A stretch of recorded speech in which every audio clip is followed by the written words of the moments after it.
Publik pun menyoroti rangkap jabatan para wakil menteri, terutama efektivitas kinerja dalam menjalankan tugas pemerintahan. Pengangkatan wakil menteri sebagai komisaris BUMN jadi sorotan publik. Dari 55 wakil menteri kabinet Prabowo Gibran, 30 wakil menteri merangkap jabatan sebagai komisaris di berbagai perusahaan pelat merah, di mana beberapa di antaranya Wakil Menteri Kebudayaan Giring Ganesa yang menjabat komisaris PT Garuda Maintenance Facility Aero Asia. Sementara Wakil Menteri Dikti Sains Tek Stella Christy menjabat komisaris PT Pertamina Hulu Energi. Merespons Wamen yang merangkap komisaris, Menko Pemberdayaan Masyarakat Muhaimin Iskandar mengaku terpuruk sejak para wamen mendapat tambahan jabatan sebagai komisaris. Wamen yang saya hormati terutama Aminuddin Ma'ruf, Faisal Reza, sahabat Juri. Ini wamen-wamen yang membuat saya agak terburuk. Karena dulu saya tuh nggak pernah peduli dompet saya ada uang atau nggak peduli. Karena bagi saya dompet ada isi atau nggak ada isi, yang penting ada kartu kredit kan gitu. Nah gara-gara wamen-wamen pada jadi komisaris, kita ngiler juga kan. Jadi mikir ini kira-kira bisa seperti mereka enggak, nasib ini kira-kira gitu. Kira-kira dapil masih aman apa enggak kira-kira gitu. Wamen-wamen ini luar biasa.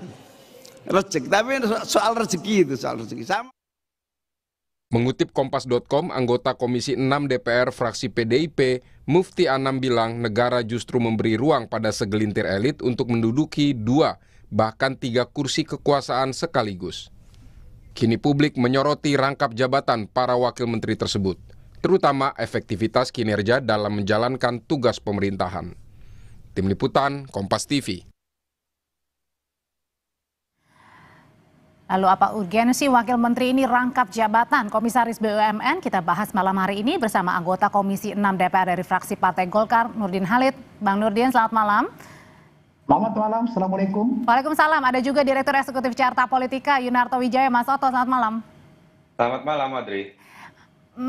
Bang Nurdin, ini saya pertanyaan pertama langsung ke Bang Nurdin. Bang Nurdin setuju nggak sih dengan wamen ini rangkap jabatan komisaris BUMN? Iya, jadi gini.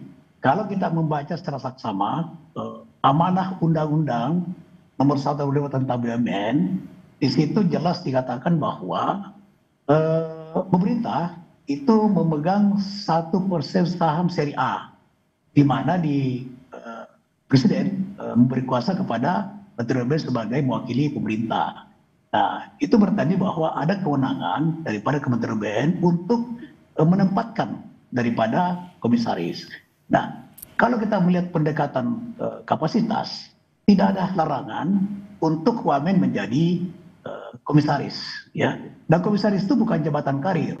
Nah, jadi komisaris tidak lebih daripada bagaimana seorang wamen itu akan mempermudah komunikasi dengan Kementerian BUMN dalam melaksanakan pengawasan. Tapi Bang Nurdin, ini urgensinya apa? Seperti misalnya Wamen Veronica Tan ini Wakil Menteri Pemberdayaan Perempuan dan Perlindungan Anak tapi jadi komisaris PT Citylink. Kemudian Bang Noel Wakil Menteri Ketenagakerjaan jadi Pupuk, PT Pupuk komisarisnya. Ya, kalau kita lihat jumlah wamen dibanding dengan jumlah BUMN dari holding sampai kepada anak cucu itu kurang lebih 900 daripada BUMN. Yang wamen ini yang ditempatkan di situ kurang lebih hanya 30. Jauh sekali itu, hanya 0,sekian%.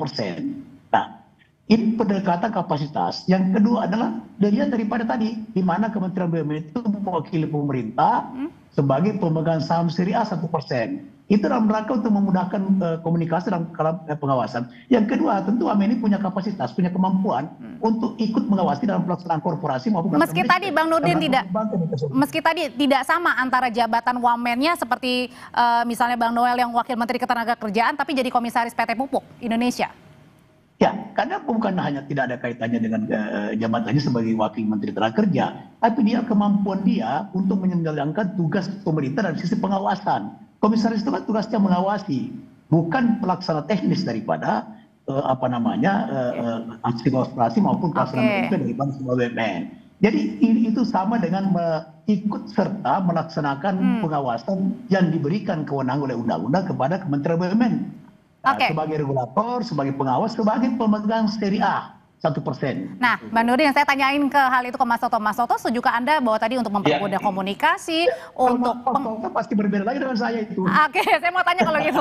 Emang setuju nggak sih untuk mempermudah tadi soal komunikasi, untuk mempermudah kemudian juga berkomunikasi juga dan lain sebagainya. Ini membuat para wamen yang tidak seharusnya ini kemudian berada di posisi komisaris yang berbeda nih tupoksinya dengan wamen. Iya, jadi begini, supaya kemudian jawaban saya tidak terasa subjektif, seperti terkaan Bung Nurdin, ya padahal saya belum jawab ya, Bung Nurdin udah bisa menerka ya. Jawaban saya pertama tentu saja terkait dengan apakah ini kemudian memang melanggar aturan atau tidak. Betul bahwa sempat ada kekosongan terkait dengan tafsir apakah wamen ini dilarang untuk merangkap jabatan komisaris atau tidak. Ketika berbicara hanya Undang-Undang 39 2008, memang tidak pernah tertera larangan bagi wamen. Yang ada di pasal 23 itu hanya larangan buat menteri, karena dianggap itu adalah jabatan politis. Apakah itu tidak pernah kemudian ditanyakan tafsirnya seperti apa dalam memaknai kekosongan larangan terhadap wamen ini? Itu pernah, Audrey, dalam gugatan tahun 2019 yang sudah diputuskan oleh MK, lewat keputusan MK nomor 80 PUU 17 tahun 2019, tapi baru dibacakan 27 Agustus 2020 oleh Anwar Usman saat itu sebagai hakim konstitusi yang menyatakan dengan tegas, jadi ada dua gugatan. Yang pertama terkait dengan positioning secara legal atau aspek konstitusionalitas dari wamen, yang ini ditolak uji materinya karena dianggap akhirnya keputusannya bahwa wamen memang konstitusional. Tapi yang kedua, itu kemudian dipenuhi gugatannya terkait dengan tafsir MK bahwa kemudian seorang wamen itu ternyata dianggap bagian dari pejabat negara. Sehingga apapun yang menjadi larangan yang melekat pada seorang menteri, itu akan berlaku juga pada wamen. Jadi jelas, keputusan MK saat itu dengan jelas menyatakan wamen tidak boleh lagi merangkap posisi komisaris atau direksi di BUMN, sama seperti seorang menteri. Pertanyaan saya kan sekarang adalah bagaimana sikap pemerintah dalam menyikapi keputusan MK yang sebenarnya pernah ada secara eksplisit menyatakan larangan tersebut. Yang kedua, kalau kita mau berbicara mengenai aspek substantif pun, ini kan kita sedang berbicara ramainya netizen. Logikanya masuk atau tidak sih, dan kita tidak berharap Mas Toto, berarti tadi pada saat yang pertama itu berarti seharusnya ini melanggar ya? Rangkap jabatan. Menurut saya ini bertentangan. Saya nggak bisa mengatakan melanggar ya. Oke, bertentangan. Kalau melanggar kita tabrakan dengan undang-undang. Ini bertentangan dengan keputusan MK. Itulah mengapa sekarang sedang ada lagi, Audrey, gugatan di MK karena merasa bahwa keputusan MK 2019 itu tidak ditaati oleh pemerintah ketika memberikan jabatan 30 wamen ini dengan jabatan komisaris BUMN. Makanya sekarang ada gugatan yang menginginkan supaya di Undang-Undang 39 2008 itu dicantumkan mengenai larangan kepada wamen juga, bukan hanya kepada menteri. Itu secara aspek legalitas, Audrey. Yang kedua, ya ini kan kita berbicara memaknai secara logika akal sehat apa yang sedang diramaikan oleh sebagian netizen. Saya tidak mengatakan semua ya, ada pro dan kontra, ada yang setuju dan tidak setuju. Saya pikir kalau memang Pak Prabowo sangat berniat untuk kemudian membangun asas meritokrasi dengan adanya Danantara, sudah ada beberapa aturan baru terhadap BUMN, bagaimana kemudian optimalisasi dari efektivitas dan efisiensi dari kinerja BUMN, saya pikir jelas lah, Audrey. Contoh-contoh yang tadi Audrey sebutkan kan sudah memperlihatkan bahwa dalam logika akal sehat kok nggak nyambung sekali latar belakang yang misalnya dimiliki oleh wamen dengan jabatan yang diembannya, tiba-tiba komisarisnya nggak nyambung sama sekali aspek pekerjaannya. Belum lagi ketika berbicara katanya pengen optimalisasi kerja BUMN, tapi kemudian jabatan komisaris yang untuk mengawasi diberikan kepada orang yang sudah sibuknya luar biasa, yang sedang mengejar asta-citanya Pak Prabowo. Dan jelas dalam beberapa aturan lain kalau kita berbicara Undang-Undang 25 2009 pelayanan publik atau Undang-Undang 30 2014 terkait dengan administrasi pemerintahan, jelas dinyatakan bahwa rangkap jabatan atau potensi konflik kepentingan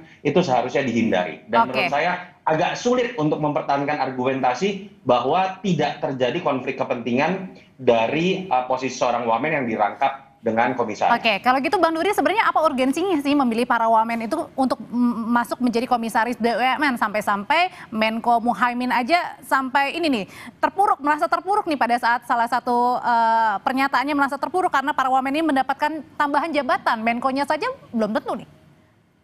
Ya, kalau kita mendengar narasi yang disampaikan oleh Pak Gus Muhaimin, itu kan narasi bercanda. Jangan dijadikan acuan itu untuk kita mempertentangkan antara kedudukan wamen dalam komisaris BUMN. Jadi gini, tadi Pak Toto mengatakan bahwa ada uji judicial review daripada undang-undang, di mana yang pertama itu gugatan ditolak, ya. Yang kedua baru diterima. Itu berarti MK juga tidak konsisten dalam keputusannya, Bung Toto itu. Nah kalau tidak konsisten ngapain kita ikuti? Gitu kan? Nanti saya jawab. Nah, sekarang yang berlaku adalah Undang-Undang Nomor 1 Tahun 2025 tentang BUMN. Di situ. Nah, di mana setelah ada 3 fungsi, ada 3 kewenangan yang diberikan oleh undang-undang kepada Menteri BUMN, yaitu mewakili Presiden, yaitu regulator. Kemudian yang kedua adalah pengawasan. Yang ketiga adalah pemegang seri A. Nah, dalam rangka pengawasan dikaitkan dengan kewenangan Kementerian BUMN dalam ini pemerintah untuk sebagai pemegang 1% seri A, maka dia menempatkan wamen dalam rangka untuk mempermudah komunikasi, akselerasi dalam rangka peningkatan pengawasan terhadap BUMN itu. Kemudian mengenai disiplin ilmu tidak ada hubungannya. Sekarang saya tanya, Noel itu apakah pernah dia sekolah tentang tenaga kerja? Apakah disiplin tenaga kerja? Kemudian dia jadi wamen tenaga kerja. Jadi tidak bisa juga dijadikan dasar bahwa tidak ada kaitan wamen tenaga kerja kemudian menjadi. Tapi kan tugas wamen aja berat, Bang. Maksudnya bagaimana bisa membagi-bagi waktu? Bisa dikaitkan. Presiden saja tidak ada sekolah presiden. Sekolah menteri juga nggak ada, Bung Toto. Jadi tidak bisa kita. Oke, Mas Toto gimana tuh? Tapi kita lihat kapasitasnya, kemampuannya, pengalamannya. Yang pertama, pengawasan dia sebelum jadi wamen kan dia sering kita tampil sama-sama kan, gitu. Yang pertama, Audrey, Bung Nurdin sebenarnya salah menangkap cerita saya mengenai keputusan dari MK. Keputusan MK itu hanya 1 kali, 80/2019, tapi ada 2 uji materi di situ. Yang ditolak itu adalah terkait gugatan untuk menggugurkan posisi legal dari jabatan wamen. Itu dinyatakan tetap bahwa jabatan wakil menteri itu sah dalam konstitusi kita. Uji materi kedua itu terkait dengan mengenai posisi sebagai komisaris, yang itu jelas oleh Anwar Usman dibacakan bahwa tidak boleh ada rangkap jabatan karena ternyata seorang wamen itu dalam tafsir yang kemudian dikeluarkan oleh MK itu adalah bagian dari pejabat negara. Saya pikir harusnya Bung Nurdin juga konsisten nih kalau menilai seorang Anwar Usman dulu keputusan terkait Gibran diterima, sekarang katanya diabaikan saja. Yang kedua, Audrey, saya ingin mengomentari mengenai bagaimana bercandaannya Caimin. Menurut saya, kalau menurut Bung Nurdin itu sebuah bercandaan yang nggak usah dijadikan rujukan kok, bercanda doang. Menurut saya ini sebuah kejujuran dari seorang Caimin. Kalau kita lihat kata-katanya walaupun dengan bercanda ya, ini berbicara mengenai rezeki, isi dompet. Dan kita akan masuk ke dalam analisis mengenai potensi konflik kepentingan, Audrey. Simple. Ketika berbicara mengenai menjadi komisaris BUMN, nggak bisa dibantah kok, faktanya tantimnya gede. Gajinya dan tantimnya jauh lebih besar dibanding jabatan seorang menteri, gaji seorang menteri atau wakil menteri. Pada titik itulah, sekarang saya coba memberikan sebuah analogi. Ketika seorang wakil menteri jadi rangkap jabatan, satu menjadi wakil menteri, satu menjadi komisaris Bank Himbara. Tantim penghasilan tahunannya itu mungkin puluhan kali lebih besar dibandingkan menjadi seorang wakil menteri. Dalam konteks itu kita sudah bisa menilai dalam konteks manajerial, loyalitasnya jangan-jangan akan lebih gede kepada jabatan komisaris BUMN, bukan dalam kapasitas sebagai seorang wamen bisa membantu mengawasi. Titik itulah yang menurut kita harus kita jaga bersama. Memang alangkah baiknya rangkap jabatan ini tidak dilakukan. Oke, masih menuai tanda tanya ya. Oke, sudah habis. Bang Nurdin, singkat aja, silakan. Singkat aja, Bang. Jangan kita melihat bahwa hanya pendapatan yang didapatkan oleh seorang wamen ketika menjadi komisaris. Dia juga tanggung jawabnya. Apalagi kalau dia komisaris di Himbara, tanggung jawabnya itu sangat besar, Pak. Oke. Komisaris di Pertamina Wisata. Berarti nggak akan ada evaluasi juga ya, Bang, ya terkait dengan rangkap jabatan ya? Kita dengan pikiran yang picik sekali bahwa mengaitkan dengan pendapatan dan tidak dan sebagainya, dia tanggung jawabnya. Saya jawab, cuma waktunya pasti Oke. potong Aldrin. Baik, Bapak-bapak. Itu tanggung jawabnya sangat besar. Jadi nanti boleh diundang lagi nih. Iya, Belum nanti di part selesai nih, lainnya kalau gitu ya, belum selesai nih perbincangannya. Terima kasih Bang Nurdin untuk informasinya, Mas Oto terima kasih, selamat malam.